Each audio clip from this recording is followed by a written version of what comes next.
अस्सलाम वालेकुम स्टूडेंट्स, उम्मीद है आप सब खैरियत से होंगे और अपने अपने पेपर्स की बहुत अच्छे तरीके से प्रिपरेशन कर रहे होंगे। तो बेसिकली आज के लेक्चर में हमें जो है वो क्लास 10 के कंप्यूटर के चैप्टर नंबर 1 जो कि है problem solving and algorithm designing के क्वेश्चंस को, जो कि मोस्ट इंपॉर्टेंट क्वेश्चन है, उनको डिस्कस करना है। तो हमारे पास जो फर्स्ट क्वेश्चन आ रहा है वो हमारे पास आ रहा है difference between Q and stack. ठीक है, हम लोगों को क्या करना है, इसमें क्यू और स्टैक के बिटवीन में जो भी डिफरेंसेस होते हैं उनको हमें यहाँ पर बताना हैगा।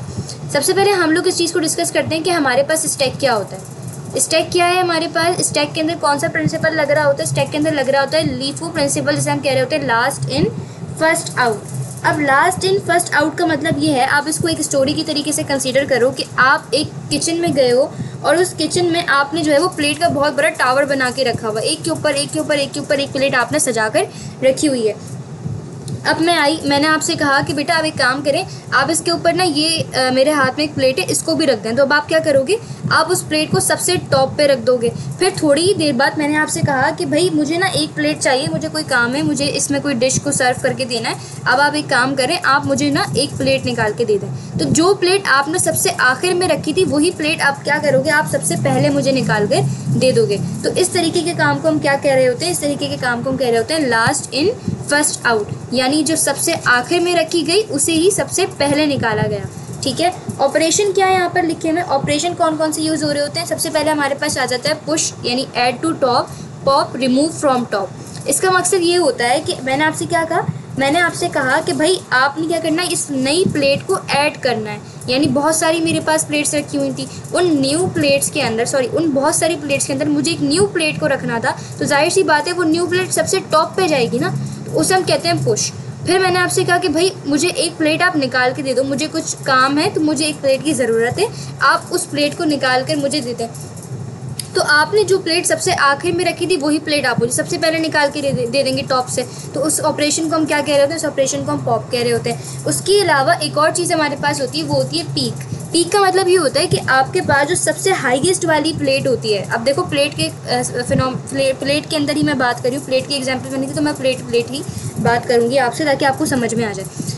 तो पीक का मतलब ये है कि आपके पास जो सबसे ऊपर वाली प्लेट है, अगर आप उसको सिर्फ देख रहे हैं तो वो ऑपरेशन आपके पास पीक ऑपरेशन कहलाता है।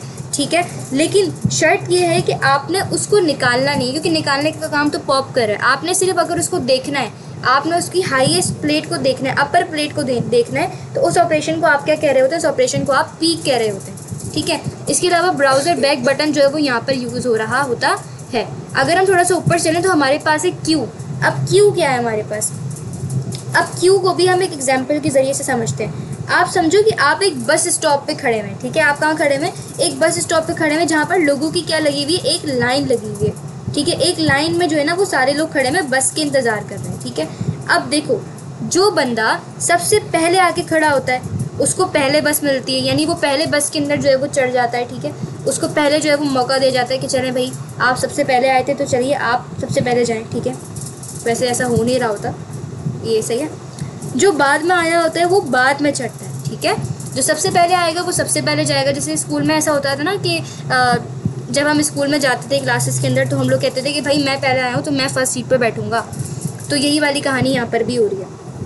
ठीक है, जो बाद में आएगा वो भाई सबसे लास्ट सीट में जाके बैठेगा, जो सबसे पहले आएगा वो फर्स्ट सीट पे बैठेगा। तो ये होता है हमारे पास फर्स्ट इन फर्स्ट आउट। ठीक है, जो कि कहाँ यूज़ हो रहा है? क्यू के अंदर यूज़ हो रहा है। अच्छा, अब क्यू के अंदर हमारे पास कुछ ऑपरेशंस होते हैं। अब वो ऑपरेशन हमारे पास क्या क्या है? एक हमारे पास होता है इन क्यू और एक होता है हमारे पास डी क्यू। अब ये इन क्यू और डी क्यू क्या है? इन क्यू के मतलब ये होता है कि लाइन में खड़ा रहना। ठीक है, यानी आप उसमें कुछ ना कुछ ऐड कराए जा रहे हैं, तो उसे हम कहते हैं इन क्यू। और डी क्यू का मतलब क्या है? रिमूव करना। ठीक है, यानी आप जो है वो पहले यहाँ पर खड़े हुए थे।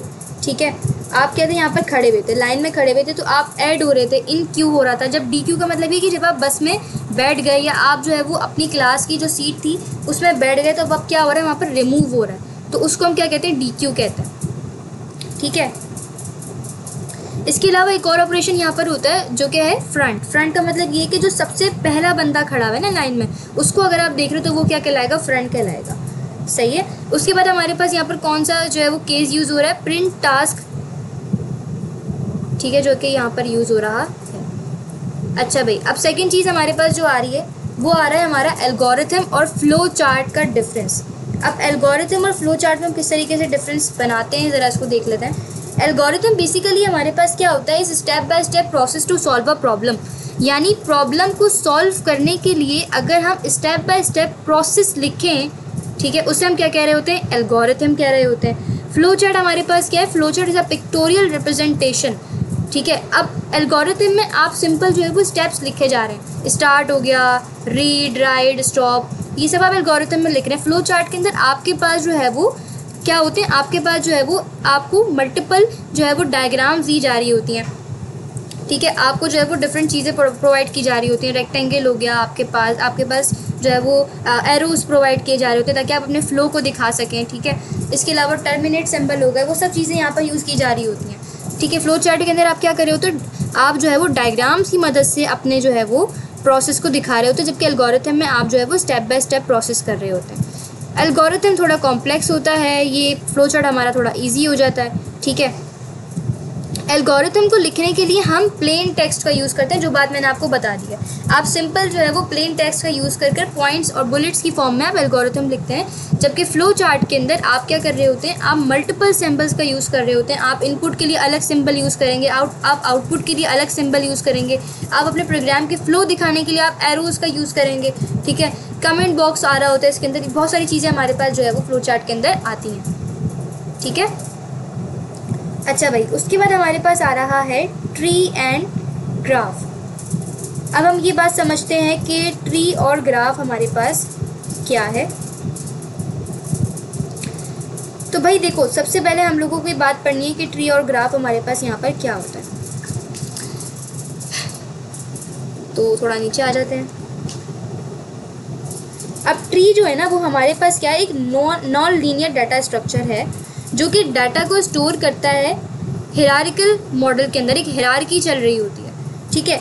हिरार्की के अंदर हमारे पास अगर डाटा को स्टोर किया जा रहा है, और ट्री के हमारे पास नॉन लीनियर डाटा स्ट्रक्चर है, और डाटा किस तरीके से स्टोर होगा, टॉप टू बॉटम फॉर्म में जो है वो हमारा डाटा स्टोर हो रहा होता है। तो इस चीज़ को हम क्या कह रहे होते हैं, इस चीज़ को हम ट्री कह रहे होते हैं, सही है। अच्छा भाई, इसके अलावा हमारे पास क्या है, इसके अलावा यहाँ पर जो है वो सिंगल रूट नोड यूज़ की जा रही होती है। एग्जांपल आपको दी गई है फाइल सिस्टम डायरेक्टरी। ग्राफ आपके पास क्या है, graph nodes connected arbitrarily edge can be cyclic acyclic, ठीक है। ग्राफ के अंदर हमारे पास जो है वो नोड्स आ रही होती हैं, ठीक है भाई। इसके अलावा यहाँ पर जो है वो हम ये कह सकते हैं कि ग्राफ भी हमारे पास जो है वो एक नॉन लीनियर डाटा स्ट्रक्चर होता है, ठीक है, जो कि बनता है हमारे पास सेट ऑफ नोड से, जिसे हम वर्टिसेस भी कह रहे होते हैं, और ये कनेक्ट होता है एजेस से, जिसे हम लाइंस कह रहे होते हैं, ठीक है। ग्राफ के बारे में बता रही हूँ। इसके अलावा जो ग्राफ होता है वो क्या बना सकता है, a graph can form loops and cycles. इसके अलावा आपके पास यहाँ पर एग्जाम्पल प्रोवाइड की गई है ग्राफ की, जो कि सोशल नेटवर्क कनेक्शन, ठीक है। तो ये इतना काफ़ी है। अच्छा, उसके बाद हमारे पास आ रहा है list 3 advantage of flow chart and algorithm. अब आप देख लें इस क्वेश्चन, ये क्वेश्चन कितना इंपॉर्टेंट है। 2024, 23 और 22 इन सब के अंदर ये क्वेश्चन पूछा जा चुका है आपसे, ठीक है। और क्वेश्चन बहुत आसान है। क्वेश्चन आपसे ये कह रहा है कि भाई आप ये बता दें कि फ्लो चार्ट और एल्गोरिथम के क्या एडवांटेजेस होते हैं। तो भाई एल्गोरिथम के अंदर हमारे पास क्लैरिटी आती है। हम एक बहुत मुश्किल और बहुत कॉम्प्लेक्स प्रॉब्लम को एक स्ट्रक्चर के अंदर डिवाइड कर देते हैं, स्टेप्स के अंदर डिफाइन कर देते हैं कि भाई इस प्रॉब्लम को हमें इन स्टेप्स को फॉलो करके सॉल्व करना है। तो सबसे पहली चीज़ आपके पास क्या आ जाती है, क्लैरिटी आ जाती है। फिर आपके पास आता है efficiency, optimises time and resource usage. आपका टाइम जो है वो ऑप्टिमाइज हो जाता है, आपका टाइम कम लगता है और आपकी एफिशिएंसी बढ़ती है।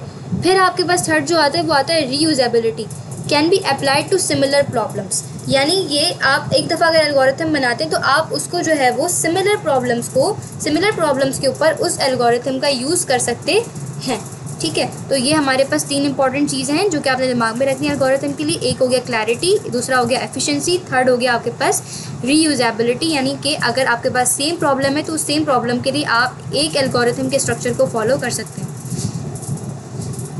नेक्स्ट हमारे पास आता है फ्लो चार्ट। अब फ्लो चार्ट क्या है, flow chart help in communicating the logic of a program to all other and make it easy to understand. सही है भाई, ये वाली बात तो हमें पता ही है। अच्छा, एल्गोरिथम के अंदर हम स्टेप बाय स्टेप काम कर रहे थे, हमारे पास कोई डायग्राम नहीं थी, कोई सिंबल नहीं था, लेकिन यहाँ पर क्या होता है, it illustrate the logic to solve a problem before writing the full complex program. अच्छा, फर्स्ट स्टेप डिफाइन कर देती हूँ। फ्लो चार्ट हेल्प हमें क्या करता है, हेल्प हमें करता है ताकि हम कम्युनिकेट कर सकें the logic of a program to all other and make it easy to understand. Second step हमारे पास ये है, it illustrate the logic to solve a problem before writing the full complex program.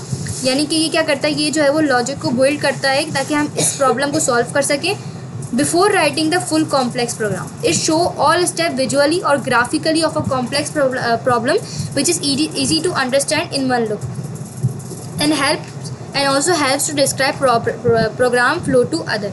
यानी कि होता ये है कि आप जब फ्लो चार्ट देखते हैं तो फ्लो चार्ट में आप विजुअली और ग्राफिकली यानी सिंबल्स का यूज़ करके, डायग्राम्स का यूज़ कर कर अपने कॉम्प्लेक्स प्रॉब्लम की या कॉम्प्लेक्स प्रोग्राम की या जो भी आपके साथ कॉम्प्लेक्स चीज़ें हो रही हैं उसको आप आसानी के साथ दिखा सकते हैं, और दूसरा बंदा अगर वो देखेगा आपके फ़्लो चार्ट को तो वो भी आसानी के तरीके से आपके प्रोग्राम के फ़्लो को समझ सकते हैं। ठीक है, तो ये कुछ इंपॉर्टेंट क्वेश्चन थे जो कि हमने आज डिस्कस किए हैं। नेक्स्ट क्लास के अंदर इंशाल्लाह ताला हम जो है वो बाकी के क्वेश्चंस को भी डिस्कस करेंगे।